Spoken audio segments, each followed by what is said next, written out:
கர்த்தருக்கு ஸ்தோத்திரம். தொடர்ந்து கர்த்தருடைய வார்த்தையை நாம் கவனிக்க போகிறோம். எத்தனை பேர் உற்சாகமாக இருக்கிறீங்க? ஹல்லேலூயா, ஹல்லேலூயா. நம்முடைய ஆண்டவர் பேசுகிற தேவன். ஹல்லேலூயா. பேசாத ஊமையான விக்கிரகம் அல்ல. ஆமென், ஹல்லேலூயா. அவர் நம்மோடு கூட இடைபடுகிற தேவன். நம்ம நன்றாக வாழ வேண்டும் என்று விரும்புகிற தேவன். ஆமென், ஹல்லேலூயா. உங்களை குறித்து என்னை குறித்து நல்ல எண்ணங்கள், நல்ல திட்டங்கள், நல்ல நோக்கங்களை உடையவராக இருக்கிறார். ஹல்லேலூயா. ஆண்டவர் என்றைக்குமே உங்களையும் என்னையும் ஆசீர்வதிக்க விரும்புகிற தேவனாக இருக்கிறார். ஹல்லேலூயா. அதில் எந்த ஒரு மாற்றமுமே இல்லை. நம்ம நன்றாய் இருக்கும்படியாக அவர் என்ன வேண்டுமானாலும் செய்ய ஆயத்தமாக இருந்தார். என்ன வேண்டுமானாலும் என்று சொல்லும்போது அவர் அந்த பரலோகத்தை விட்டு இந்த பூமிக்கு மனிதனாய் வந்து நமக்காக சிலுவையில் தன்னுடைய ஜீவனை தந்து நம்முடைய வாழ்க்கையை, ஹல்லேலூயா, நாம் அவரை அறிந்து கொள்ளவும், அவரை ஏற்றுக்கொள்ளவும், அவரோடு நாம் இணைந்து வாழ, நம்முடைய வாழ்க்கையை வாழவும் அவர் நமக்கு ஒரு வழியை உண்டாக்கி வச்சிருக்கிறார். ஹல்லேலூயா, ஹல்லேலூயா. 3 யோவான் 2 நம்ம வாசிக்கிறோம், பிரியமானவனே, உன் ஆத்துமா வாழ்வது போல எல்லாவற்றிலையும் வாழ்ந்து சுகமாக இருக்கும்படி வேண்டுகிறேன். ஹல்லேலூயா. உன் ஆத்துமா வாழ்கிறது போல நீ எல்லாவற்றிலையும் வாழ்ந்து சுகமாக இருக்கும்படி வேண்டுகிறேன். ஆத்துமா வாழ வேண்டுமானால் என்ன செய்ய வேண்டும் என்று நம்ம பார்த்து கொண்டு வருகிறோம். மனம் புதிதாக வேண்டும். ஹல்லேலூயா, ஹல்லேலூயா. நமக்குள்ள ஒரு ஆவி, ஆத்துமா, சரீரம் என்று 3 பகுதிகள் இருக்கிறது. நான் நீங்கள் பார்க்குற இந்த சரீரம் நான் அல்ல. எனக்குள்ள ஒரு ஆவி இருக்கிறது, எனக்குள்ள ஒரு ஆத்துமா இருக்கிறது.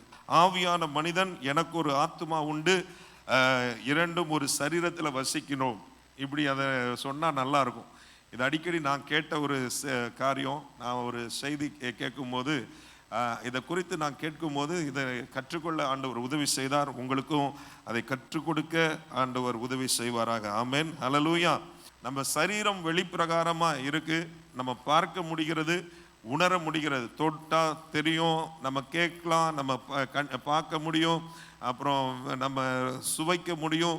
இப்படி பல உணர்வுகள், 5 உணர்வுகளும் நமக்கு இருக்கு. அதுக்கு அடுத்தது நமக்கு ஒரு ஆத்துமா இருக்கிறது. அந்த ஆத்துமாவை நம்ம பார்த்ததில்லை, ஆனால் அது எப்படி இருக்குங்கிறத நம்மளால் சொல்ல முடியும். வேதனையோடு இருக்கா, துக்கத்தோடு இருக்கா, சோகமாக இருக்கா, நல்ல சந்தோஷமாக இருக்கா, இது எல்லாமே நமக்கு உணர்வில் நம்ம அறிந்து கொள்ள முடியும். we can feel it. அதை உணர்ந்து கொள்ள முடியும் என்று சொல்லி நம்ம புரிந்து கொள்ளணும். அதுக்கப்புறம் ஆவி இருக்கிறது. அந்த ஆவியை நம்ம யாருமே பார்க்கவே முடியாது.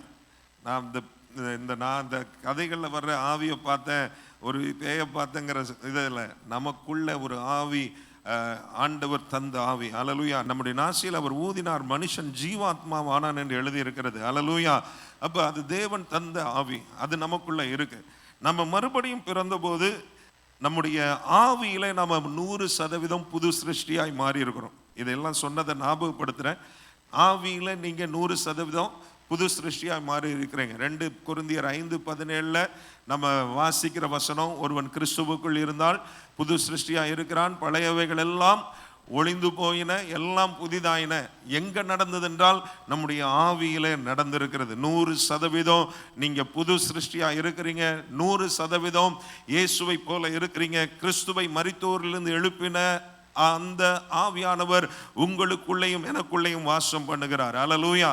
அப்ப அந்த 100% பெர்ஃபெக்டா, 100% முழுமையான அந்த ஆவியில நம்ம கிறிஸ்துவை போல இருக்கிறோம். நம்ம புதிதாக இருக்கிறோம். நமக்கு தேவையான அத்தனையும் அதற்குள்ளே இருக்கிறது. ஆமென், ஹல்லேலூயா. நமக்கு தேவையான எல்லா வெற்றி, நமக்கு தேவையான எல்லா நன்மைகள், நமக்கு தேவையான தெய்வீக சுகம், நமக்கு தேவையான விடுதலை எல்லாமே 100% நம்முடைய சரீரத்தில் அல்ல, நம்முடைய ஆத்துமாவில் அல்ல, நம்முடைய ஆவியில இருக்கிறது. ஹல்லேலூயா.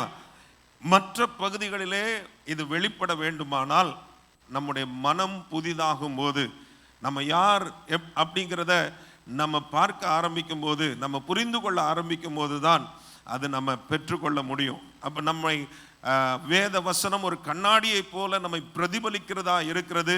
நம்மை என்று சொல்லும்போது நம்முடைய ஆவியை பிரதிபலிக்க கூடியதாக இருக்கிறது. நாம் எப்படி இருக்கிறோம், கிறிஸ்துவுக்குள் யாராக இருக்கிறோம், என்னமாக இருக்கிறோம், என்ன அதிகாரம் கொடுக்கப்பட்டிருக்கிறது, என்ன நன்மைகளை ஆண்டவர் நமக்கு என்று ஏற்படுத்தி வைத்திருக்கிறார், இதெல்லாமே எங்கே நம்ம பார்க்க முடியும் என்றால் அதை நம்ம வேத வசனத்தின் அடிப்படையில் மாத்திரம்தான் பார்க்க முடியும்.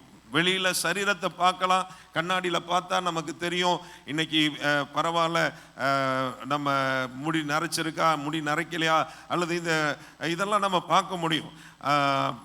அதே போல ஆத்மாவில் உள்ளதை உணர முடியும். ஆனால் ஆவியில் நாம் எப்படி இருக்கிறோம் என்பதை நம்ம அறிந்து கொள்ள வேண்டுமானால் கர்த்தருடைய வார்த்தை மாத்திரமே அதை நமக்கு விளக்கி சொல்ல முடியும். ஆமேன், அல்லேலூயா.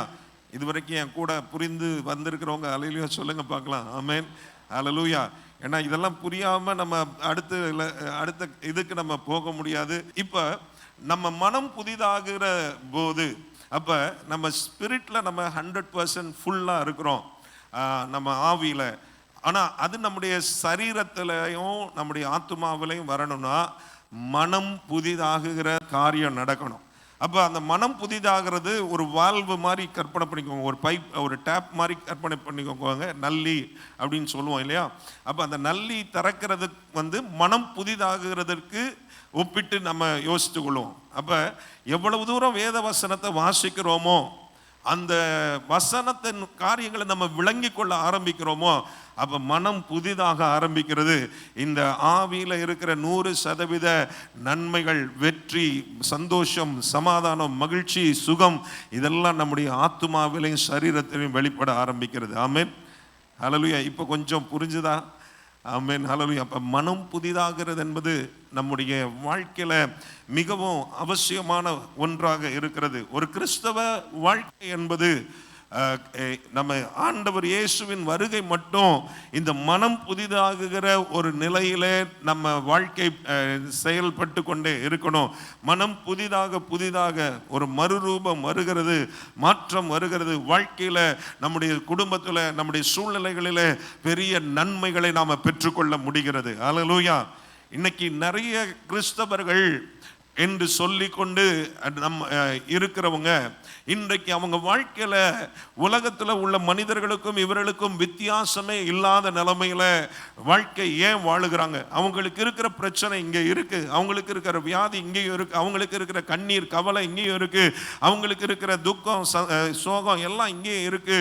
என்ன காரணம் அப்படின்னா, அவங்க மனம் புதிதாகுகிறதற்கு எந்த ஒரு இடமும் கொடுக்கல, அல்லது அதை செயல்படுத்தல. அதனால இன்னும் அவங்க என்ன செய்யறாங்க, உலகத்தில் உள்ள எல்லா மக்களுக்கும் இருக்கிற மாதிரியான நிலைமையில தங்களுடைய வாழ்க்கையை வாழ்ந்து கொண்டிருக்கிறாங்க. அப்ப இன்னைக்கு அநேகர் ஏன் அப்படி இருக்கிறாங்க அப்படின்னா, அவங்க இன்றைக்கு ஆண்டவருடைய வார்த்தை சொல்லுகிறது என்ன என்பதை அவர்கள் புரிந்து கொள்ளாமல், அல்லது அதை பற்றி கொள்ளாமல், அவங்க பார்க்கிறத, அவங்க கேட்கிறத, அவங்க உணர்கிறத, அவங்க சுவைக்கிறத, அவங்க வாழ்க்கையில அவங்களுக்கு அவங்க நுகர்கிறத. இப்போ நமக்கு 5 விதமான சென்சஸ் இருக்கு இல்லையா, 6 சென்ஸ் இருக்கு. அதில் 5 நம்ம பிசிக்கல் சென்சஸ் அப்படின்னு சொல்லுவோம். அதாவது சரீர பிரகாரமாக நம்மளால் உணர முடியும், பார்க்க முடியும், கேட்க முடியும், நுகர முடியும், அப்புறம் சுவைக்க முடியும், அப்புறம் தொட்டால் அந்த தொடுதல் உணர்வை நம்ம உணர முடியும். அப்போ எல்லாம் காண்கிற வயிற்றை வைத்து, கேட்கிறவற்றை வைத்து சில நேரங்களில் நம்முடைய வாழ்க்கையை நாம் முடிவு பண்ணி கொள்ளுகிறோம். அதனால தான் நம்முடைய வாழ்க்கையில் நம்ம ஆண்டவர் நமக்கு வைத்திருக்கிற 100% நன்மைகளை நாம் சுதந்திரிக்க முடியாமலே போய்விடுகிறோம். அப்போ ஒரு உதாரணத்துக்கு சொல்லணும்னா, ஒரு லைட்டாக ஒரு தலைவலி வருது, இல்லை ஒரு சின்ன ஒரு கட்டி வருது. உடனே என்ன செய்யறது, அந்த கட்டியை ஐயோ கட்டி வந்துருச்சு, போச்சு, இனி அவ்வளோதான் அப்படின்னு யோசிக்கிறது. இது கேன்சராக இருக்குமோன்னு அப்படின்னு நினைக்கிறது. அல்லது இந்த நான் ஜோம் பண்ணேன், ஆனால் அந்த கட்டி இன்னும் போகலை, இன்னும் அந்த வலி மாறலை, இன்னும் வலிக்குது அப்படின்னு சொல்லி யோசிக்கிறது. இப்படி ஃபிசிக்கலாக உள்ள எவிடன்சஸ், நம்ம பார்க்கிற அடிப்படையில், நம்ம சரீரத்தில் உணர்கிற அடிப்படையில் இருக்கிறதான காரியங்களை வைத்து நாம் என்ன செய்து விடுகிறோம், நம்முடைய முடிவை நாம் யோசிக்க ஆரம்பித்து விடுகிறோம், நம்முடைய பிரச்சனையை நாம் பெரிதாக யோசிக்க ஆரம்பித்து விடுகிறோம். அது என்ன செய்கிறது என்றால், அந்த நம்முடைய ஆவியில இருக்கிறதான அந்த ஜீவன், அந்த அந்த அந்த ஆவியில இருக்கிறதான அந்த சுகம், அந்த ஆவியில இருக்கிறதான விடுதலையை நம்ம பெற்றுக்கொள்ள முடியாமல் அது நமக்கு தடை பண்ணி விடுகிறது. அல்லது அதை நம்ம பார்த்தோம் இல்லையா, அந்த அந்த வாழ்வை அதை அடைத்தே வைத்து விடுகிறது. அந்த நன்மையை நாம் சுதந்திரிக்க முடியாம போகிறோம். ஆண்டவர்கிட்ட நான் ஜெபம் பண்ணனே, ஆண்டவர்கிட்ட நான் கேட்டனே, உபவாசம் பண்ணனே, இன்னும் எனக்கு அந்த விடுதலை கிடைக்கல, இன்னும் அந்த சுகம் கிடைக்கல, புலம்பலுக்குள்ள நம்ம போக வேண்டிய சூழலே தள்ளப்படுகிறோம். அப்ப அப்படிப்பட்டவர்களாய் நம்ம இருக்க வேண்டிய அவசியம் இல்லை. ஹல்லேலூயா. நம்ம ரட்சிக்கப்பட்ட தேவ பிள்ளைகள், நாம உலக மக்களுக்கு இருக்கிற பிரச்சனைகளோடும் அதே போல நாமும் பிரச்சனைகள் வந்தா அதே நிலைமையில நம்ம வாழ்க்கையை நாம வாழ வேண்டிய அவசியம் இல்லை. அதை மேற்கொள்ளவும் அதன் மேலே ஜெயம் எடுக்கவும் ஆண்டவர் நமக்கு எல்லாவற்றையும் நமக்குள்ள வச்சிருக்கிறார். ஹல்லேலூயா, ஹல்லேலூயா. உங்க ஆவியில 100% தெய்வீக சுகத்தை ஆண்டவர் வச்சிருக்கிறார். ரோமர் 8:11 நம்ம வாசித்தோம் நினைக்கிறேன் போன தடவை. கிறிஸ்துவை மரித்தோரிலிருந்து எழுப்பின அந்த ஆவியானவர் உங்களுடைய சரீரத்தில் அன்றியும் இயேசுவை மரித்தோரிலிருந்து எழுப்பினவருடைய ஆவி உங்களில் வாசமாய் இருந்தால், கிறிஸ்துவை மரித்தோரிலிருந்து எழுப்பினவர் உங்களில் வாசமாய் இருக்கிற தம்முடைய ஆவியினாலே சாவுக்கு ஏதுவான சரீரங்களையும் உயிர்ப்பிப்பார். ஹல்லேலூயா, ஹல்லேலூயா. இதில் எவ்வளோ பெரிய ஒரு விடுதலை இதில் இருக்கு இல்லையா? அப்போ கிறிஸ்துவை மரித்தோரிலிருந்து எழுப்பினவருடைய ஆவி உங்களுக்குள்ளே எனக்குள்ளே இருக்கிறது. ஹல்லேலூயா, ஆண்டவர் ஸ்தோத்திரம். அப்ப நாம அந்த விடுதலையை, அந்த சுகத்தை நாம பெறாம இருக்கிறதற்கு காரணம், நம்ம இன்னும் நம்முடைய மாம்சீகத்திலேயே அவைகளை நாம பார்க்கிறோம். இன்னும் மனம் புதிதாகிறதற்கு நம்ம இடம் கொடுக்கல. இன்னும் எனக்குரிய சொத்து என்ன, எனக்குரிய பங்கு என்ன, எனக்குரிய சுதந்திரம் என்ன என்பதை நம்ம புரிந்து கொள்ளாமையே இருக்கிறோம், தெரியாமலே இருக்கிறோம். அதனால அப்படியே என்ன செய்கிறோம், அதை ஏற்றுக்கொள்கிறோம். பரவாயில்ல, வயசாயிருச்சுன்னா கொஞ்சம் தள்ளாட தான் செய்யும். வயசாயிருச்சுன்னா இல்லை கொஞ்சம் காய்ச்சல் வந்தால் அதுக்கு கூட கொஞ்சம் சளி வரும், இருமல் வரும், இதெல்லாம் வரதான் செய்யும். சீசன் மாறிச்சுன்னா, கொஞ்சம் கிளைமேட் மாறிச்சுன்னா இப்படிலாம் நடக்க தான் செய்யும். இது நார்மல் தானே அப்படின்னு நினைக்கிறோம். ஆனால் தேவ பிள்ளைகளாக இருக்கிற நாம, ரட்சிக்கப்பட்ட தேவ பிள்ளைகளாக இருக்கிற நமக்கு அது நம்முடைய பங்காக இருக்க வேண்டிய அவசியம் கிடையாது. ஆமேன். உலக மக்களுக்கு நடக்கிறது மாதிரி நமக்கு நடக்க வேண்டிய அவசியம் கிடையாது என்பதை நம்ம புரிந்து கொள்ள வேண்டும். ஆமேன், ஹல்லேலூயா. இந்த தோமா சொல்லுவார் இல்லையா, ஆண்டவர் இயேசு உயிர்த்தெழுந்து வந்துட்டார்னு சொல்லி மற்ற சீஷர்கள்லாம் சொல்லும்போது தோமா என்ன சொல்லுவார், நான் அவரை பார்த்தால் ஒழிய, என் கையை அவருடைய விழாவில் போட்டால் ஒழிய அவர் சொல்லுவார். அப்போ அந்த மாதிரி ஆளாக நம்ம நிறைய நேரம் நம்ம இருக்கிறோம். நம்ம ஜெபம் பண்ணோம், இப்போ தலைவலி உடனே மாறலை, அல்லது ஒரு காய்ச்சல் உடனே மாறலை, இன்னும் நம்ம உடனே என்ன செஞ்சிடறோம், நம்ம ஐயோ அது இன்னும் மாறலை, சரி ஏதோ ஆண்டவர் நமக்கு அனுமதிச்சிட்டாரு, ஆண்டவர் நமக்கு இதை நியமித்து வச்சிருக்கிறாரு அப்படின்னு சொல்லி நம்ம அதை நினைக்க ஆரம்பிச்சிடுறோம், அதை அக்செப்ட் பண்ண ஆரம்பிச்சிடறோம். ஆனால் கர்த்தர் நம்மை வியாதியோடும் பலவீனத்தோடும் வைக்கிறதற்காக ரட்சிக்கவில்லை. ஹல்லேலூயா. அதுக்காக அவர் சிலுவையில் நம்முடைய பலவீனத்தை ஏற்றுக்கொள்ளவில்லை. எத்தனை பேர் அதை புரிந்து கொண்டு இருக்கிறீங்க? ஆமேன். மத்தேயு 8:17 வாசிக்கிறோம், அவர் தாமே நம்முடைய பாடுகளை ஏற்றுக்கொண்டு நம்முடைய நோய்களை சுமந்தார் அப்படின்னு. அவர் தாமே நம்முடைய பலவீனங்களை ஏற்றுக்கொண்டு நம்முடைய நோய்களை சுமந்தார் என்று ஏசாயா தீர்க்கதரிசினால் எழுதப்பட்டிருக்குது. ஏசாயா 53 போனால் அங்கேயும் மெய்யாகவே அவர் நம்முடைய பாடுகளை ஏற்றுக்கொண்டு நம்முடைய துக்கங்களை சுமந்தார் அப்படின்னு சொல்லி அங்கே நம்ம வாசிப்போம். அப்போ நம்ம என்ன செய்து விடுகிறோம், இதை நம்ம புரிந்து கொள்ளாம, இதை நம்ம நம்முடையதாக்கி கொள்ளாம, நம்ம உலக பிரகாரமா நமக்கு இருக்கிறதான, நம்ம பார்க்கிறதான, நம்ம உணர்கிறதான, மற்றவங்க கேட்கிறதான காரியங்களை நம்ம முடிவாக நம்ம எடுத்துக்கொள்ளுகிறோம். அந்த பாதை வழியாக நம்ம போகிறோம். சரி, இந்த வியாதி வந்துருச்சா, இனி உங்களுக்கு 6 மாதம் தான் டைம் டாக்டர் சொல்லிட்டாங்கன்னா உடனே மைண்டில் என்ன செஞ்சிடறோம், 6 மாதம் ஃபிக்ஸ் பண்ணிடுறோம். ஓகே, அதுக்குள்ளே என்னென்ன செய்யணுமோ செஞ்சுருவோம் அப்படின்னு சொல்லி அதுக்கு மேலே நம்ம ஜெயம் எடுக்க முடியும். ஆமென், ஹல்லேலூயா. அதன் மேலே நம்ம மேற்கொள்ள முடியும். ஆண்டவருக்கு ஸ்தோத்திரம். அப்போ நம்ம ஒரு தேவனுடைய பிள்ளைகளாக, ரட்சிக்கப்பட்ட பிள்ளைகளாக இருக்கிற நாம் உலகத்தில் உள்ள மக்களுக்கு ஏற்படுகிறது போல காரியங்களை நம்ம வாழ்க்கையில் ஏற்பட வேண்டிய அவசியம் கிடையாது. மனம் புதிதாக இடம் கொடுப்போமானால் அந்த 100% நம்முடைய ஆவியில் நம்ம புதிதாக்கப்பட்டிருக்கிறோம், முழுமையாக்கப்பட்டிருக்கிறோம். பூரணமான சமாதானம் அங்கே இருக்கிறது, பூரணமான சுகம் அங்கே இருக்கிறது, பூரணமான விடுதலை அங்கே இருக்கிறது. அது நம்முடைய ஆத்துமாவிலையும் நம்முடைய சரீரத்திலையும் அது வெளிப்பட ஆரம்பிக்கும். ஹல்லேலூயா. ஆத்துமாவில் சில நேரம் அங்கே தான் நமக்கு இன்டலெக்ட் இருக்குது, எமோஷன்ஸ் இருக்குது, நம்முடைய சித்தம், நம்முடைய அறிவு சார்ந்த பகுதி அங்கே தான் இருக்குது, நம்முடைய உணர்வு சார்ந்த பகுதி இருக்குது, நம்ம தீர்மானிக்கக்கூடிய பகுதி அங்கே இருக்குது. சில நேரங்களில் அங்கேயும் நமக்கு என்ன செய்ய வேண்டியிருக்கும், இந்த ஆவியில் இருக்கிற நன்மைகள் அங்கேயும் வெளிப்படும் போது தான் நம்ம உணர்வுகள் எல்லாம் எப்போவுமே சோகமாக இருக்கிறதெல்லாம் மாறிடும், எப்போவுமே அழுகையும் புலம்பலாக இருக்கிறதெல்லாம் மாறிடும், எப்போயுமே தோல்வியான எண்ணங்கள் எல்லாம் மாறிடும். ஆமென். அப்படிலாம் இருப்பாங்க தெரியுமா? டிப்ரெஷன் கேட்டால் எப்போ பார்த்தாலும் டிப்ரெஷன் டிப்ரெஷன் டிப்ரெஷன். நான் பிறந்ததுலேருந்தே எனக்கு டிப்ரெஷன், சின்ன வயசுலேருந்தே டிப்ரெஷன்.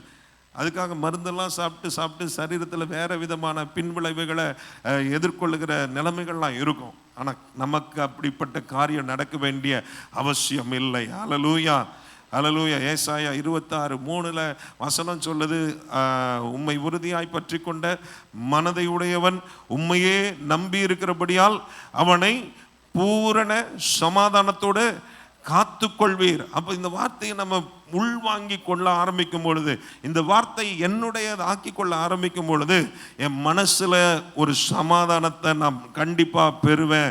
ஏன்னா ஆண்டவரை நான் ஏற்றுக்கொண்டு இருக்கிறேன், ஆண்டவருடைய பிள்ளையா நான் இருக்கிறேன். ஹல்லேலூயா. வெளியே புயல் அப்படி அடிச்சுட்டு இருக்கும், ஆனால் என் உள்ளத்தில் உள்ள சமாதானத்தை எந்த புயலும் அசைக்க முடியாது. ஹல்லேலூயா. வெளியே எல்லாம் அசையும், காற்று வீசும், மரக்களை உடையும், அது பண்ணும் இது பண்ணும், அப்படிலாம் இருக்கும். ஆனால் உள்ள ஒரு பெரிய சமாதானம் இருக்கும். ஹல்லேலூயா. அப்போ அது அந்த ஆத்துமாவில் வார்த்தைகளுடைய நன்மைகள், எனக்கென்று சொல்லப்பட்டிருக்கிற அந்த வாக்குத்தத்தங்களுடைய நன்மைகள் வெளிப்பட ஆரம்பிக்கும். நான் புலம்பலோடு சோகத்தோடு, எப்போ பார்த்தாலும் அழுகையோடு, எப்போ பார்த்தாலும் கோபப்படுகிற எரிச்சல் அடைகிற நபராக இருக்க மாட்டேன். அப்படியே நான் நேர்மாறா புதிய ஒரு மனிதனுடைய சாயலை தரித்து கொள்ளுவேன். ஹல்லேலூயா. அப்போதான் குணங்கள் மாறுகிறது, அப்போதான் நிலைமை மாறுகிறது, சிந்தைகள் மாறுகிறது, எண்ணங்கள் மாறுகிறது, நம்பிக்கை வருகிறது, ஒரு தைரியம் வருகிறது. ஆமென், ஹல்லேலூயா. அப்போ 100% ஆண்டவர் எனக்கு என்ன வச்சிருக்கிறாரு, என் ஆவியில் ஆண்டவர் என்னை எப்படி வச்சிருக்கிறாரு, எனக்கு என்ன நன்மையை வச்சிருக்கிறாரு என்பதை நம்ம புரிந்து கொள்ளணும்னா இந்த வேத வசனத்தை நம்ம வாசிக்கும் பொழுது, நம்ம அதை உள்வாங்கி கொள்ளும் போது நம்ம மனதில் ஒரு மறுரூபத்தின் அனுபவத்தை நாம் பெற்றுக்கொள்ளுகிறோம். மனம் புதிதாக ஆரம்பிக்கிறது. மனம் புதிதாக ஆரம்பிக்கும் பொழுது அதனுடைய அந்த ஆவியில பெற்றிருக்கிற நன்மைகள், ஆவியில புது சிருஷ்டியாய் மாறி இருக்கிற தன்மைகள் நம்முடைய சரீரத்திலையும் நம்முடைய ஆத்துமாவிலையும் அது வெளிப்பட ஆரம்பிக்கிறது. உங்களை பார்க்கும்போது ரொம்ப நீங்க ஆரோக்கியமாய் மாறுவீங்க, சுகமாய் மாறுவீங்க, ஆண்டவருடைய பலத்தோட இருப்பீங்க. வயசு நிறைய இருக்கும், ஆனா நீங்க அப்படி ஒரு சிறு அத பிராயத்தில் உள்ள ஒரு வாலிபனை போல நீங்க துள்ளி குதித்து கர்த்தருக்காக ஓடி ஓடி உழைப்பீங்க. ஹல்லேலூயா, ஹல்லேலூயா. இது வெறும் உற்சாகப்படுத்துகிறதுக்காக சொல்ற வார்த்தை இல்லை, இது கர்த்தர் நமக்கு என்று வைத்திருக்கிற பங்கு. ஹல்லேலூயா, ஹல்லேலூயா. நீடித்த நாட்களாய் நம்மை திருப்தி ஆக்குகிற தேவன், முதிர் வயதிலும் பசுமையும் புஷ்டியுமாய் இருந்து கனி கொடுக்க வைக்கிற தேவன். ஹல்லேலூயா, ஆமென். அப்படி ஆண்டவர் செய்யணும்னு விரும்புறீங்களா? ஹல்லேலூயா. வயசு வேணா ரெக்கார்டில் வயசு ஆயிட்டுன்னு சொல்லலாம், ஆனால் இருதயத்தில் யங்காகவே இருப்பீங்க. ஆமென், ஹல்லேலூயா. சில தேவதாசர்கள், நான் சமீபத்தில் மதுரையில் ஒரு மிஷன்ஸ் லீடர்ஸ் மீட்டிங்கில் ஒரு பாஸ்டரை, ஒரு ஊழியக்காரர் சந்தித்தேன். 35,000 வீட்டு சபைகளை ஆரம்பிக்கிற ஒரு பெரிய ஊழியத்தை செய்தாங்க. அப்போ அவர் சொல்லும்போது அவருக்கு 71 வயசு. அவர் அப்படியே பயங்கர ஃபயராக ப்ரீச் பண்ணுறாரு. நான் தான் மொழிபெயர்த்தேன் ஆண்டோடைய கிருபையினால். அப்போ அவர் சொல்கிறாரு, எனக்கு 71 வயசு, ஆனால் இன்னும் எனக்கு 17 வயசு வாலிபனுடைய பலம் எனக்குள்ளே இருக்குன்னு சொன்னார். ஆமென், ஹல்லேலூயா. அவர் பாட்டுக்கு எல்லாத்தையும் சாப்பிட்டாரு, அவர் பாட்டுக்கு நல்ல தனியாக தான் தங்க வச்சுருந்தோம், எல்லாம் அவர் இது பண்ணிட்டாரு, நல்ல நீட்டாக வந்து நின்னாரு, நல்ல பிரசங்கத்தை வல்லமையாக கொடுத்தாரு, பார்க்குறதுக்கே சந்தோஷமாக இருந்தது. ஆமென், ஹல்லேலூயா. நமக்கு 50 வயசானாலே நம்ம என்ன செய்திடக்கூடாது, நம்ம வயசாயிருச்சு அப்படின்னு சொல்ல ஆரம்பிச்சிரும். ஆமாம், ஹல்லேலூயா. ஆனால் நம்ம மனதில் ஆண்டவருடைய வசனம் சொல்லுகிறத நாம் என்ன செய்யணும், பிடித்து கொள்ள வேண்டும். ஹல்லேலூயா. நம்முடைய எலும்புகள் எல்லாம் நினமுள்ளதா ஆக்குவார். ஹல்லேலூயா, ஹல்லேலூயா. நம்முடைய சரீரத்தில் நமக்கு தேவையான பலனை தருவார். என்னை பலப்படுத்துகிற கிறிஸ்துவினால எல்லாவற்றையும் செய்ய எனக்கு. ஆமென், ஹல்லேலூயா. அப்போ வயசாயிருச்சு, என்னால் இதெல்லாம் செய்ய முடியாதுன்னு நினைக்கக்கூடாது. ஆமென். அந்த தேவனுடைய வார்த்தையில் நம்முடைய ஆவியை குறித்து, நம்மை குறித்து, புதிய மனிதனுடைய சாயலை குறித்து சொல்லப்பட்டிருக்கிற ஆசீர்வாதங்களை நாம் விளங்கி கொள்ள ஆரம்பிப்போம்.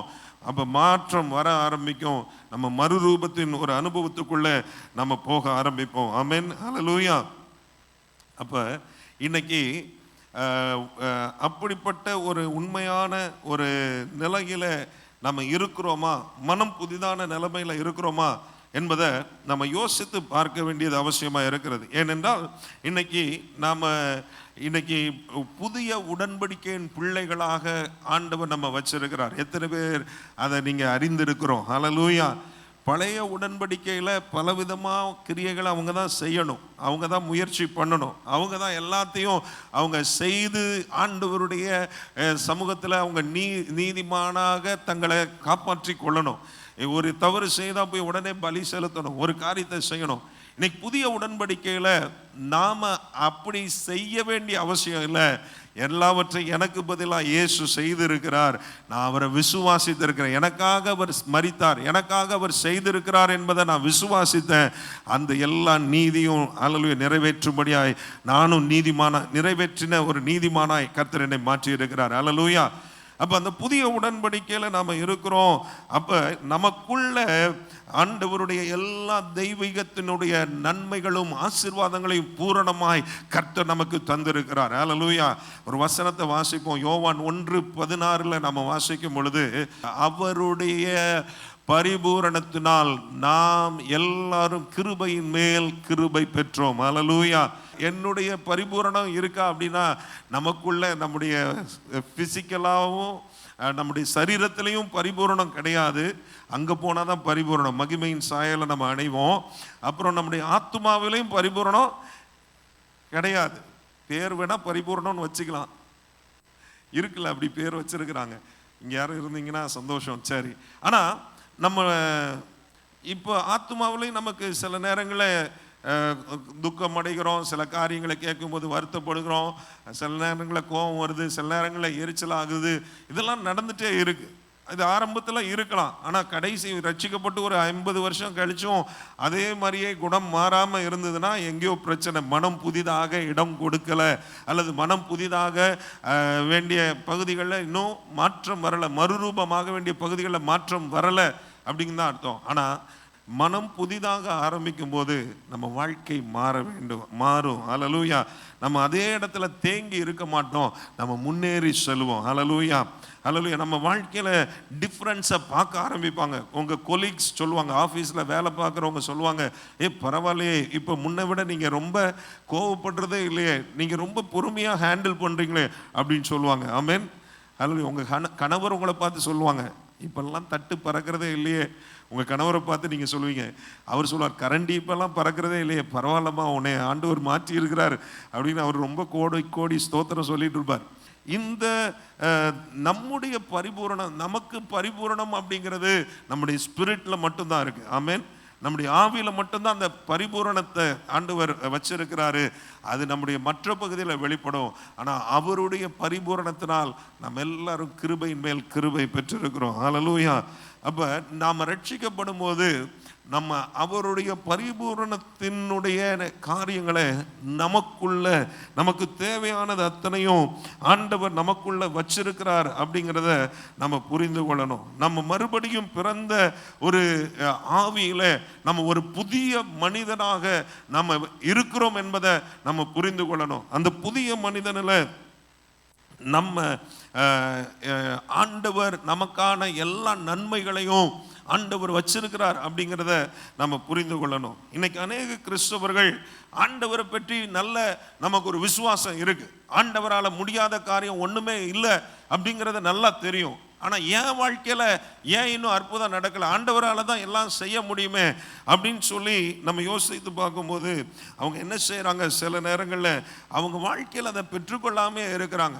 அந்த பெற்றுக்கொள்ளுகிறதற்கு எந்த ஒரு விதத்திலையும் அவங்களுக்கு சில நேரங்களில் முடியலைன்னொன்னே அதை சமாதானப்படுத்த எதையாவது ஒன்று சொல்லி அப்படியே போயிடுறாங்க. அப்படிப்பட்ட ஒரு நிலைமையில் நம்ம இருக்கக்கூடாது. இல்லை, இதை பெற்றுக்கொள்ளணும்னா நான் அப்படி செய்யலை அதனால் பெற்றுக்கொள்ளலை, இதை செய்யலை அதனால் நான் பெற்றுக்கொள்ளலை அப்படின்னு சொல்லி நம்ம சில நேரங்களில் தீர்மானித்து கொள்ளுகிறோம். நான் இன்னைக்கு காலையில் எந்திரிச்சு ஜெபிக்கலை அதனால தான் இது எனக்கு நடக்கலை அப்படின்னு முடிவுக்கு வந்துக்கிறோம். ஆனால் கிருபை என்பது தகுதி இல்லாதவனுக்கு ஆண்டவர் பாராட்டுகிற ஈவு. ஆமேன், ஹல்லேலூயா. அப்போ நான் செய்கிறதுனால அல்ல, எல்லாவற்றையும் எனக்காக செய்து முடித்த ஒருவர் இருக்கிறார், அவர் செய்திருக்கிறார் என்பதை விசுவாசிக்கிறதுனாலையும் அவர் என் மேல கிருபையின் மேல் கிருபையை தருகிறார், கிருபையை பொழிகிற ஒரு ஆண்டவராக இருக்கிறார் என்கிறதின் அடிப்படையிலையும் நம்ம இன்னைக்கு தேவனுடைய எல்லா நன்மையின் பரிபூரணத்தையும் பெற்றுக்கொள்ள முடியும். ஹல்லேலூயா, ஹல்லேலூயா. நாம செஞ்சுதான் ஆண்டவர் நம்மளை ஆசீர்வதிக்க போகிறார் என்று நம்ம எடுத்தோம்னா நம்மளால் அவருடைய எதையுமே நம்ம திருப்திப்படுத்தவே முடியாது. அதற்கு அவருக்காக நம்ம எந்த ஒரு நிலைமைகளையும் நம்ம செய்ய முடியாது. ஆனால் கிருபையை சார்ந்து இருக்கிறோம், அவரை நம்பி இருக்கிறோம், அவர் மேலே விசுவாசத்தை வைத்திருக்கிறோம், அவர் எனக்காக எல்லாவற்றையும் அவர் செய்து முடித்திருக்கிறார் என்பதை நம்ம புரிந்து கொள்ளுகிறோம். அப்படி செய்யும் பொழுது தேவனுடைய ஆசீர்வாதங்களை நம்முடைய வாழ்க்கையில் நம்ம பெற்றுக்கொள்ளுகிறோம். ஹல்லேலூயா. இல்லைனா திரும்பவும் அதே நிலைமையில் ஆண்டவருக்கு முடியும், ஆனால் ஏனோ எனக்கு செய்யலை, ஆண்டவர் ஏதோ என்னைய ஆண்டவர் என்னைய மறந்து விட்டார் அல்லது விட்டு விட்டார், என்னை சோதிக்கிறார், அதற்கு நான் தகுதியானவன் அல்ல, அதற்கு தேவையான காரியத்தை நான் செய்யலை அப்படின்னு சொல்லி நம்ம மனதில் முடிவு பண்ணி கொள்ளுகிறோம். ஆனால் இன்றைக்கு தேவனுடைய பிள்ளைகளாக இருக்கிற நமக்குள்ள ஆண்டவர் அவருடைய பரிபூரணத்தை நம்முடைய ஆவியில வைத்திருக்கிறார். நமக்கு ஒரு 100% அபிஷேகத்தை வச்சிருக்கிறார். பழைய ஏற்பாட்டில் தான் ரெட்டிப்பான அபிஷேகம்லாம் உண்டு. எலியாவுக்கு எலிசாவுக்கு எலியாவுடைய அபிஷேகம் ரெட்டிப்பா வந்தது அப்படின்னு சொல்லி பார்க்குறோம். அது பழைய ஏற்பாட்டில். ஏன்னா எலியாவுக்கு உள்ள வெளிப்பாடு அவங்களுக்கு இருக்கிற நிலைமை வேற, அவங்க பழைய உடன்படிக்கையின் கீழே இருக்கிறாங்க. ஆனால் உங்களுக்கு இயேசு கிறிஸ்துவில் உள்ள பரிபூரணத்தின் ஆசீர்வாதங்களை கர்த்தர் கொடுத்திருக்கிறார். ஹல்லேலூயா. ஏற்கனவே அது முழுமையாக இருக்கிறது, அது இன்னமும் அது பெருக வேண்டிய அவசியம் இல்லை. அதனுடைய நிறைவை சம்பூரணத்தை கர்த்தர் வச்சிருக்கிறார்.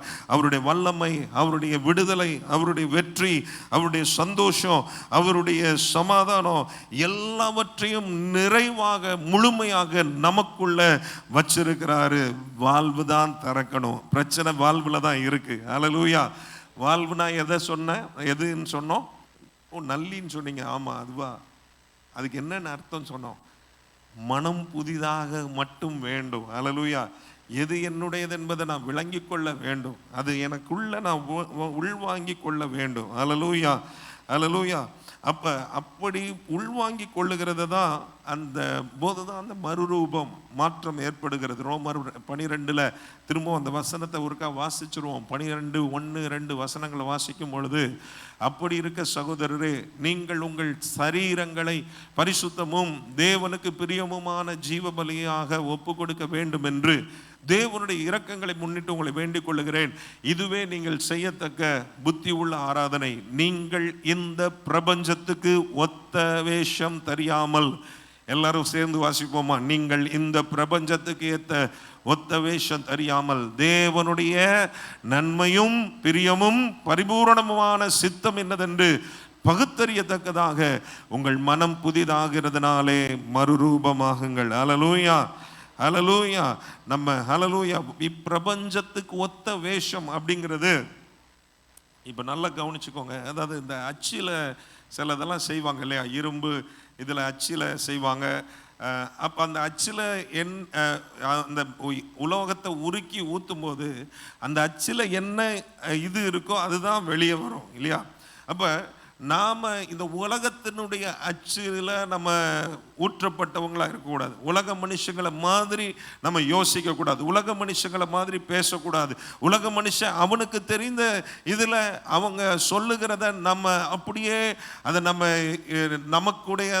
நம்முடையதாக்கி கொள்ளக்கூடாது. நம்ம தேவனுடைய அச்சாக இருக்க வேண்டும். ஆவிக்குரிய மனிதனுடைய அச்சாக நம்ம இருக்கணும். அல்லேலூயா. இது கொஞ்சம் புரிஞ்சுதா? அல்லேலூயா. உலக மனுஷன் மாதிரி நம்ம பேசுகிறோம், நினைக்கிறோம், அது மாதிரியே நம்ம செயல்படுகிறோன்னா நம்ம அந்த ஆவியில் இருக்கிறதான 100% நன்மைகளை நம்ம ஆத்துமாவிலையும் சரீரத்திலையும் பெற முடியாது. டாக்டர்ஸ் சொல்கிறது நிஜமாக தான் இருக்கும், ஸ்கேனில் வர்றது நிஜமாக தான் இருக்கும். அதை நான் ஏற்றுக்கொண்டு அதுதான் நடக்கும்னு நான் தீர்மானித்து விடக்கூடாது.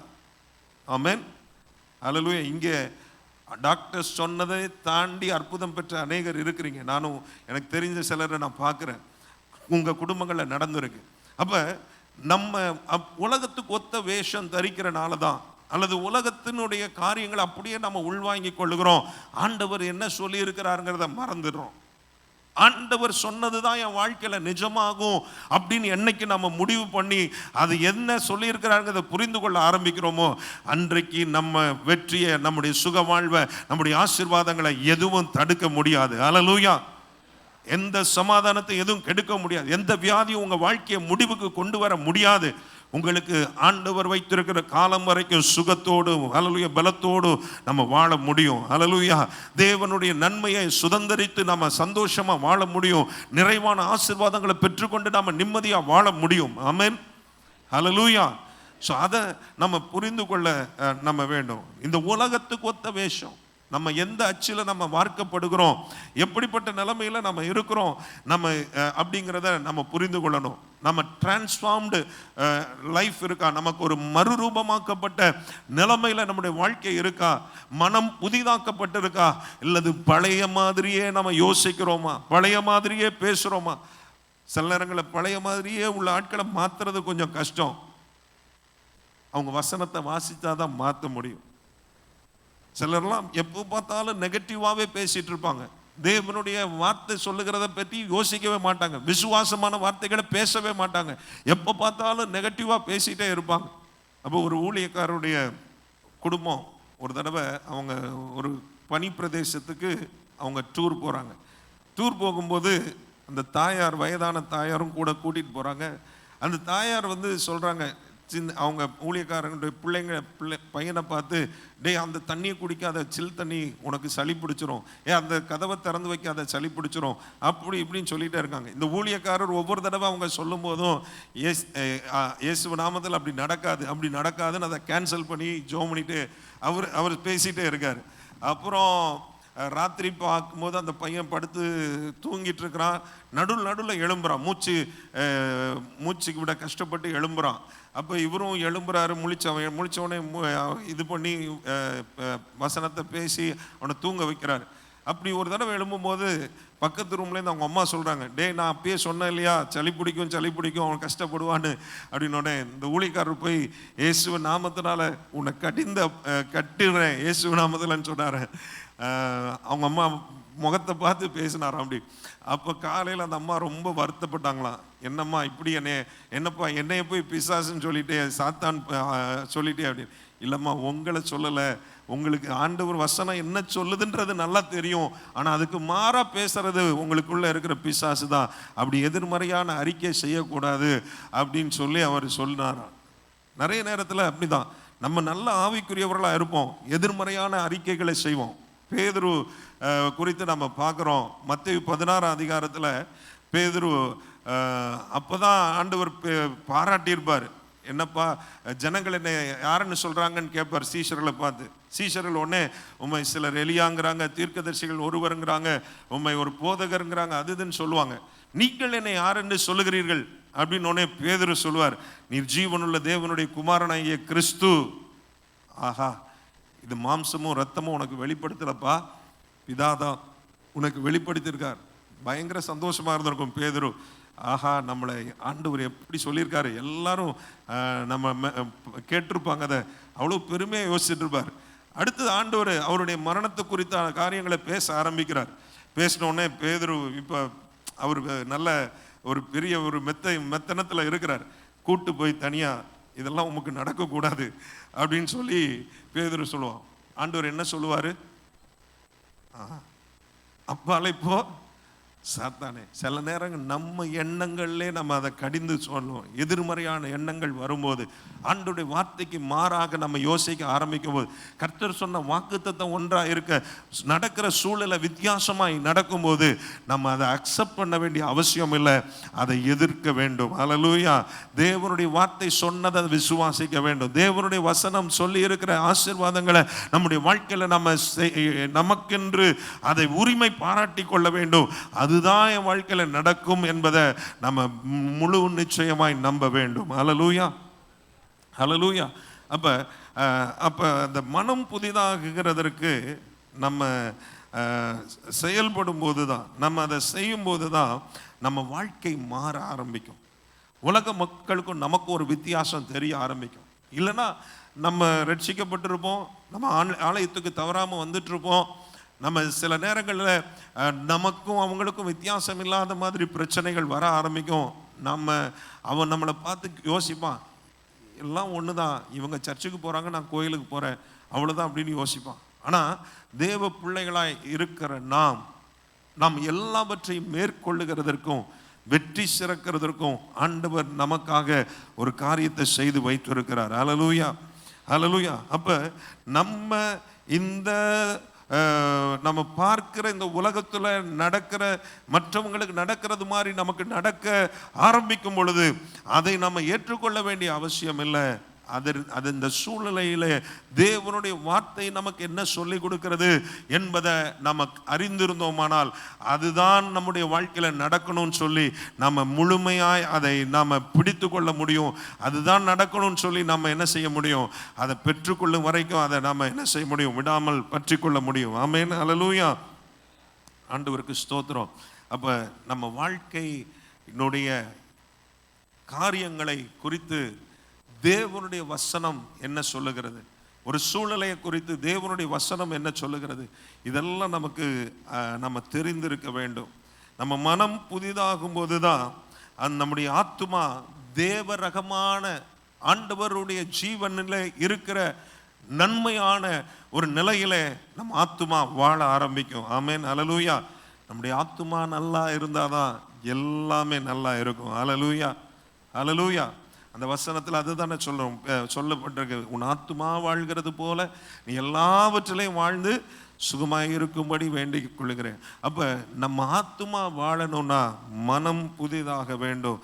அப்படி ஆத்துமா மனம் புதிதாக ஆரம்பித்த பிறகு ஆத்துமா தேவ ரகமான ஒரு வாழ்க்கை, தேவனுடைய ஜீவன் நமக்குள்ளே வைத்திருக்கிற மேலான ஒரு வாழ்க்கை, ஒரு விடுதலை உள்ள வாழ்க்கை, ஒரு வெற்றி உள்ள வாழ்க்கை, ஒரு தடுமாற்றம் இல்லாத வாழ்க்கை, ஒரு தயக்கம் இல்லாத வாழ்க்கை, ஒரு தோல்வி மனப்பான்மை இல்லாத வாழ்க்கை, ஒரு தாழ்வு மனப்பான்மை இல்லாத வாழ்க்கை, ஒரு குற்ற உணர்வு இல்லாத ஒரு வாழ்க்கையை நம்மால வாழ முடியும். ஆமென், ஹல்லேலூயா. ஆண்டவருக்கு ஸ்தோத்திரம். அப்ப நம்ம ஒரு வசனத்தை வாசிக்கலாம். ரோமர் 8:6 வாசிக்கிறோம். அங்க 2 விதமான ஒரு காரியம் சொல்லப்பட்டிருக்கிறது. மாம்ச சிந்தை, ஆவியின் சிந்தை. ஆமென், ஹல்லேலூயா. மாம்ச சிந்தை என்னவா? மரணம்.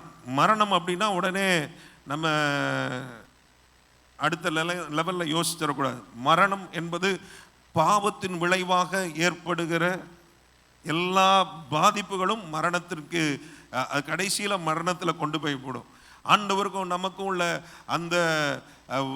அந்த உறவிலேயே அது பிரச்சனை உண்டாக்கும். மரணம் என்பது பாவத்தின் விளைவாக இந்த பூமியில மனிதனுடைய வீழ்ச்சியின் விளைவாக இந்த பூமியில வந்த எல்லா கேடுகளையும் குறிக்கிற ஒரு வார்த்தையாக நம்ம புரிந்து கொள்ள வேண்டும். அப்ப மாம்சத்தின்படி நடக்கும்போது, மாம்ச சிந்தையுடையவர்களாய் இருக்கும்போது, இன்னும் நான் பார்க்கறது மாம்ச சிந்தை அப்படின்னு சொல்லும்போது நான் பார்க்கறதின் அடிப்படையில், நான் கேட்கறதின் அடிப்படையில், ஓ உனக்கு இப்படியா அப்படின்னா அவ்வளோதான்.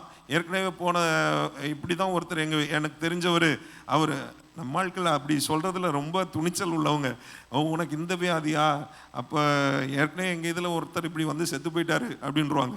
உடனே நம்ம என்ன யோசிப்போம், ஆகா போச்சுரா நமக்கும் அவ்வளோதானா அப்படின்னு நம்ம எல்லாம் பாடையெல்லாம் கட்டுறதுக்கு கல்லறையெல்லாம் கட்டுறதுக்கு யோசிக்க ஆரம்பிச்சிடும்.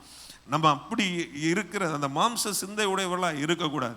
நம்ம கேட்கறதன் அடிப்படையில், பார்க்கறதன் அடிப்படையில், நம்ம உணர்கிறதன் அடிப்படையில் சில நேரங்களில் வலி இருக்கும். அந்த வலியின் அடிப்படையில் உடனே நம்ம முடிவை நம்ம தீர்மானித்து விட கூடாது. மாம்ச சிந்தையில செயல்படக்கூடாது. ஹல்லேலூயா.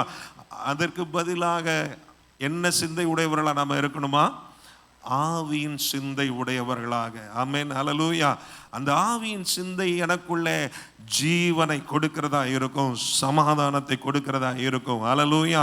ஹல்லேலூயா. உணர்கிற விஷயம் ஒருவேளை வித்தியாசமா இருக்கலாம், பார்க்கறது வித்தியாசமா இருக்கலாம், சூழ்நிலை வித்தியாசமா இருக்கலாம், கேட்கறது வித்தியாசமா இருக்கலாம், பயமுறுத்துற மாதிரி இருக்கலாம். ஆனால் அதை நாம என்ன செய்யக்கூடாது? அது நம்ம மேலோங்க விடக்கூடாது. அந்த சிந்தைக்கு நாம இடம் கொடுக்க கூடாது. அந்த சிந்தையை விட ஆவியின் சிந்தையை தரித்து கொண்டு, இல்லை ஆண்டவருடைய வசனம் எனக்குள்ள சொன்னதுதான், எனக்கு சொன்னதுதான் நடக்கும். ஆண்டவருடைய வசனம் ரட்சிக்கப்பட்டவருக்கு என்னென்ன நன்மைகளை சொல்லியிருக்கோ அதுதான் நடக்கும். கிறிஸ்துவை மரித்தோரிலிருந்து எழுப்பினவருடைய ஆவி எனக்குள்ள வாசம் பண்ணுகிறபடியினால் என்னை சாவுக்கு ஏதுவான என்னுடைய சரீரத்தை அவர் உயிர்ப்பிக்க முடியும் என்று விசுவாசத்தோட அது நம்ம செயல்பட ஆரம்பிக்கும். ஹல்லேலூயா. அப்ப இன்னைக்கு நம்ம எப்படிப்பட்ட சிந்தை உடையவர்களாய் இருக்கிறோம் நன்றாக நமக்கு தான் தெரியும். ஏன் பிரச்சனை, ஏன் இன்னும் தோல்வி, ஏன் இன்னும் சமாதானம் இல்லை, ஏன் இன்னும் நம்ம வாழ்க்கையில முன்னேற்றம் இல்லை, ஏன் இன்னும் தடுமாற்றம், ஏன் இன்னும் ஏமாற்றங்கள் நிறைந்த வாழ்வு? நம்ம இன்னும் நம்முடைய மனம் புதிதாகிறதற்கு, மறுரூபமான ஒரு சிந்தையை நம்ம பெற்றுக்கொள்ளுகிறதற்கு நம்ம இடம் கொடுக்காம இருக்கிறோம். பார்க்கறதின் அடிப்படையில், கேட்கறதின் அடிப்படையில், உணர்கிறதின் அடிப்படையிலே நம்ம யோசித்து கொண்டு இருக்கிறோம். அது நம்முடைய வாழ்க்கையில, அதுதான் நம்ம வாழ்க்கையில நடக்கும் அப்படின்னு சொல்லி நம்ம நினைத்து கொண்டு இருக்கிறோம். ஆனால் ஆண்டவர் தன்னுடைய ஜீவனையும் சமாதானத்தையும் நமக்கென்று வைத்திருக்கிறார். ஹல்லேலூயா.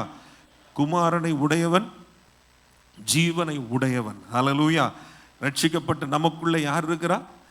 இயேசு இருக்கிறார். அவருடைய ஜீவன் இருக்கிறது, அவருடைய வல்லமை இருக்கிறது. நம்முடைய ஆவியில நாம புதிதாக்கப்பட்டு இருக்கிறோம். நம்முடைய ஆவியில 100% ஆண்டவர் நமக்கென்று ஏற்படுத்தி வைத்திருக்கிற எல்லா நிறைவுகளையும், சம்பூரணங்களையும், ஆசீர்வாதங்களையும் நம்ம உள்ளடக்கி வைத்திருக்கிறோம்.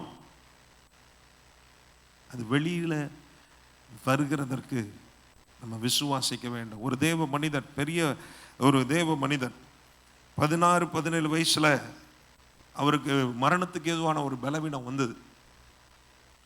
டாக்டர்ஸ் எல்லாம் சொல்லிட்டாங்க, சீக்கிரம் செத்து போயிடுவேன், ஸ்கூலுக்கெல்லாம் போக வேண்டாம், நீ வீட்டிலே இருந்து நல்லா உனக்கு விரும்பினதெல்லாம் நீ சாப்பிடு, நல்லா செய், நல்லா இது பண்ணு.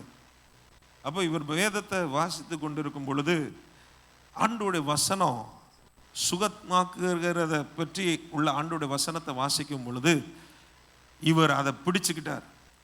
இவர் அதை பிடிச்சிட்டு அதை வைத்து ஜெபிக்க ஆரம்பித்து இருக்கிறார், அதை விசுவாசிக்க ஆரம்பித்து இருக்கிறார். இதுதான் என் வாழ்க்கையில நடக்க போகிறது அப்படிங்கிறத இந்த வசனம் இப்படி சொல்லுதே, என்னை உயிர்ப்பிக்கிற, அவயவங்களை உயிர்ப்பிக்கிற ஒரு வல்லமை எனக்குள்ள இருக்கு, அந்த ஆவி கிறிஸ்துவை உயிரோடு எழுப்பினவருடைய ஆவி எனக்குள்ள இருக்கு அப்படிங்கிறத அவர் முழுமையா நம்ப ஆரம்பித்தார்.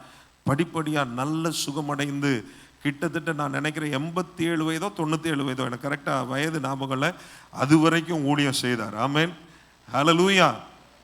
கர்த்தர் அப்படிதான் நம்மளை வைக்க விரும்புகிறார். எதை நம்ம விசுவாசிக்க, ஆவியின் சிந்தை உடையவர்களாக இருக்கிறோமா அல்லது மாம்ச சிந்தை உடையவர்களாக இருக்கிறோமா? டாக்டர் சொன்னது முடிவு சீக்கிரம் முடிஞ்சிடும், சூழலை பார்த்தா அவ்வளோதான், வீடு ஜப்தி ஆயிரும், கடன்கார வந்து நம்மளை இது பண்ணிட்டு போயிடுவான். அந்த தீர்க்கதரிசிகளின் புத்திரனுடைய மனைவி ஒருத்தவங்க வந்து எலிசாட்ட வருவாங்க. என்ன சொல்லுவாங்க? உங்களுடைய தீர்க்கதரிசியை நீங்கள் நன்றாய் அறிவீர், இப்போ அவர் கடன் வாங்கின கடன்காரெல்லாம் வந்திருக்கிறாங்க, பிள்ளைகளை கூட்டிகிட்டு போக வந்தாச்சு, என் வாழ்க்கை முடிய போகுது. அதே மாதிரி தான் சாரிபாத்தில் விதவை என்ன சொல்லுவாங்க? எனக்கு கொஞ்சம் மாவும் ஒரு கலையத்தில் கொஞ்சம் எண்ணெயும் இருக்குது, ஒரு பிடி மாவும் ஒரு கலையத்தில் கொஞ்சம் எண்ணெயும் இருக்குது, சாப்பிட்டு நாங்கள் என்ன செய்ய போகிறோம்? நானும் என் குமாரனும் பஞ்ச காலத்தில். ஆனால் 2 பேருடைய வாழ்க்கையிலையும் ஆண்டவர் அற்புதம் செய்தார். ஹல்லேலூயா. ஹல்லேலூயா. அங்கே மாவு குறைவதில்லை, எண்ணெய் குறைவதில்லைன்னு சொல்லி அந்த பஞ்சகாலம் முழுவதும் அந்த விதவையை ஆண்டவர் ஜீவனோடு பாதுகாத்தார். ஹல்லேலூயா. இங்கே அந்த எண்ணெயை ஊற்ற ஊற்ற எண்ணெய் வந்துட்டே இருக்கு. அவன் நினைச்ச முடிவு நடக்கலை. கடன்காரன்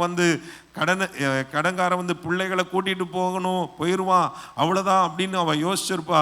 ஆனால் அது நடக்கலை. தேவன் அந்த இடத்துல ஒரு அற்புதம் செய்தார். அவன் கடனையும் தீர்த்தார், அவளுடைய வாழ்வாதாரத்துக்கு தேவையான அத்தனையும் கொடுத்தார். ஹல்லேலூயா. நம்ம நினைக்கிறத ஆண்டவருடைய பிள்ளைகளாக அவருடைய வார்த்தையின் மேல் விசுவாசத்தின் அடிப்படையில் நம்ம நினைக்க பழகி கொள்ள வேண்டும், பேச பழகி கொள்ள வேண்டும், யோசிக்க பழகி கொள்ள வேண்டும். விசுவாசத்தோட நம்ம தைரியமாய் நம்ம ஒவ்வொரு காரியத்தையும் ஆண்டவர் வசனத்தின் அடிப்படையில் எதிர்கொள்ள பழகி கொள்ள வேண்டும். ஹல்லேலூயா. எனக்கு இவ்வளோ லட்சம் கடன் இருக்கு, ஆனால் எப்படி தீர்க்க போறேன்னே தெரியலையே, அவ்வளோதான், அந்த இதெல்லாம் விற்று கொடுத்தா கூட என் கடன் அடையாதே அப்படின்னு நீங்கள் நினைக்கலாம். நம்ம சர்ச்சுக்கு ஒரு பிரதர் வந்தாங்க. வந்தப்போ அவங்களுக்கு அந்த டைமில் நிறைய கடன், லட்சக்கணக்கான கடன். ஆனால் ஒவ்வொரு நாளும் அதிகாலையில் தினமும் வந்து ஜெபிக்க ஆரம்பித்தாங்க. ஆண்டவர் ஒரு 6 மாத காலத்தில் அந்த கடனை முற்றிலுமாய் மாற்றினார். ஆமென், ஹல்லேலூயா. ஆண்டவரால் முடியாத காரியம் ஒன்றுமே இல்லை. நம்ம அதை தான் நம்ம பார்க்கணும். ஆண்டவருடைய வசனம் என்ன சொல்லுகிறத பார்க்கணும். ஆண்டவர் அநேகருடைய வாழ்க்கையில் என்ன செய்திருக்கிறாருங்கிறத நம்ம பார்க்கணும். நம்ம சூழ்நிலையை மட்டும் பார்க்கக்கூடாது. நம்ம யாரோ ஏதோ சொல்கிறாங்க, உடனே சொல்லுவாங்க. ஏதாவது ஒன்றுனா உடனே 4 பேர் 4 விதமாக சொல்லுவாங்க. அது 4ல் 3 மோசமாக தான் இருக்கும். நம்மளை அதைரியப்படுத்துகிறதா தான் இருக்கும், நம்மளை சோர்வடை செய்கிறதா தான் இருக்கும். அதை கேட்டுட்டு அதை நம்ம எடுத்துக்க கூடாது. இது அல்ல என் வாழ்க்கையில். ஆமென். என் ஆண்டவர் என்ன சொன்னாரோ அதுதான் எனக்கு என்று அவர் நல்ல நன்மையான ஈவுகளை நாள்தோறும் தருகிறவர். ஆமென். பூரணமான வரங்களை எனக்கு தருகிறவர். எனக்கு எந்த குறைவும் இல்லாமல் என்னை நடத்துவார். என்னை வாளாக்காம தலையாக்குவார், என்னை கீழாக்காம மேலாக்குவார். அப்போ ஹல்லேலூயா, என் மாப்பிசைகிற தொட்டி ஆசீர்வதிக்கப்பட்டிருக்கும். நான் போக்கிலும் வரத்திலும் ஆசீர்வதிக்கப்பட்டு இருப்பேன். நான் செய்வதெல்லாம் வாய்க்கும். ஆமென், ஹல்லேலூயா. இப்படிப்பட்ட தேவனுடைய வார்த்தைகளை பிடித்து அதன் அடிப்படையில் நம்ம செயல்படுகிறது ஆவியின் சிந்தை உடைய மனிதனுக்கு அடையாளமாக இருக்கும். மனிதர்களை பார்த்து, அவங்க சொல்லுகிறத பார்த்து, சூழ்நிலைகளை பார்த்து, நடக்கிறத பார்த்து, அதை பார்த்து பயந்து பயந்து நடக்கிறது மாம்ச சிந்தைக்கு உரிய மனிதனாக இருக்கும். மாம்ச சிந்தையோ மரணம், ஆவியின் சிந்தையோ ஜீவனும் சமாதானமுமாம். ஹல்லேலூயா. நாம் எப்படிப்பட்ட சிந்தை உடையவர்களாக நம்ம இருக்கிறோம் என்பதை யோசித்து பாருங்க. ஹல்லேலூயா. இன்னும் ஒரு சில காரியங்கள் சொல்ல நேரம் இல்லை, நம்ம பிறகு அதை நம்ம கற்றுக்கொள்வோம். கர்த்தர் நமக்கு உதவி செய்வாராக. ஒரு நிமிஷம் கண்களை மூடி நம்ம ஜெபிக்க போகிறோம். ஆண்டவரே, ஆண்டவரே வாழ்க்கையில் ஆண்டவரே, நான் என் ஆத்துமா வாழ்கிறது போல எல்லாவற்றிலையும் வாழணும். ஆண்டவரே, என் ஆத்துமா வாழணும்னா என் மனம் புதிதாகணும். என் மனம் புதிதாகணும்னா நான் ஒரு மாம்ச சிந்தை உடையவனாய் இருக்கக்கூடாது, ஆவியின் சிந்தை உடையவனாய், வசனத்தின் அடிப்படையில் என்னுடைய காரியங்களை விளங்கி கொண்டவனாய், வசனத்தின் அடிப்படையில் என்னுடைய நன்மைகளை நான் முழுமையாய் சுதந்திரிக்கிறவனாய் நான் மாறணும். ஆண்டவரே, எனக்கு உதவி செய்யுங்க. ஆண்டவரே, இந்த வார்த்தைகளை கேட்ட எனக்குள்ளே ஆண்டவரே ஒரு மாற்றம் வரட்டும். ஆண்டவரே, என் சிந்தையிலே ஒரு மாற்றம் வரட்டும். ஆண்டவரே, என்னுடைய செயல்களிலே மாற்றம் வரட்டும். என் பேச்சில் ஒரு மாற்றம் வரட்டும். நான் யோசிக்கிறதுல ஒரு மாற்றம் வரட்டும். ஆண்டவரே, ஒரு மறுரூபத்தின் இருதயத்தை தருவீராக. ஒரு மறுரூபமாக்கப்பட்ட மனிதனாயனை மாற்றுவீராக. ஆண்டவரே, என் ஆத்துமா வாழ்ந்து சுகித்திருக்கட்டும். ஆண்டவரே, அதனுடைய நன்மைகள் என்னுடைய சரீரத்தில், என்னுடைய ஆண்டவரே எல்லா பகுதிகளையும் ஆண்டவரை வெளிப்படட்டும். ஆண்டவரே, என்னுடைய ஆவியில நீர் தந்திருக்கிற பரிபூரணங்கள் ஆண்டவரே, அதனுடைய நன்மைகள், ஆசீர்வாதங்கள் என் வாழ்க்கையின் மற்ற எல்லா பகுதிகளையும் வெளிப்படட்டும். ஆண்டவரே, பெற்றுக்கொள்ளுகிறோம் இயேசுவின் நாமத்தினாலே. உங்க நாமம் மகிமைப்படட்டும். எங்களை தாழ்த்தி ஒப்பு கொடுக்கிறோம். இயேசுவின் மூலம் கேட்கிறோம் ஜீவனுள்ள நல்ல பிதாவே, ஆமென். என் ஆத்துமாவே கர்த்தரை ஸ்தோத்திரி, என் முழு உள்ளமே கர்த்தருடைய பரிசுத்த நாமத்தை ஸ்தோத்திரி. என் ஆத்துமாவே கர்த்தரை ஸ்தோத்திரி, அவர் செய்த சகல உபகாரங்களை மறவாதே. ஆமென், ஆமென். நம்முடைய கர்த்தராகிய இயேசு கிறிஸ்துவின் கிருபையும் பிதாவாகிய தேவனுடைய அன்பும் பரிசுத்த ஆவியானுடைய அந்யோன்ய ஐக்கியமும் சந்தோஷமும் சமாதானமும் இன்றும் என்றும் எப்பொழுது நம் அனைவரோடும் கூட என்னென்றைக்கு இருப்பதாக. Amen, amen. Hallelujah, hallelujah. God bless you. ஒருவர் வாழ்த்தி சொல்லுங்க. உங்க மனம் புதிதாகி மறுரூபமாகுங்கன்னு சொல்லுங்க. ஆண்டவர் உங்களை ஆசீர்வதிப்பாராக. God bless you. தேங்க்யூ.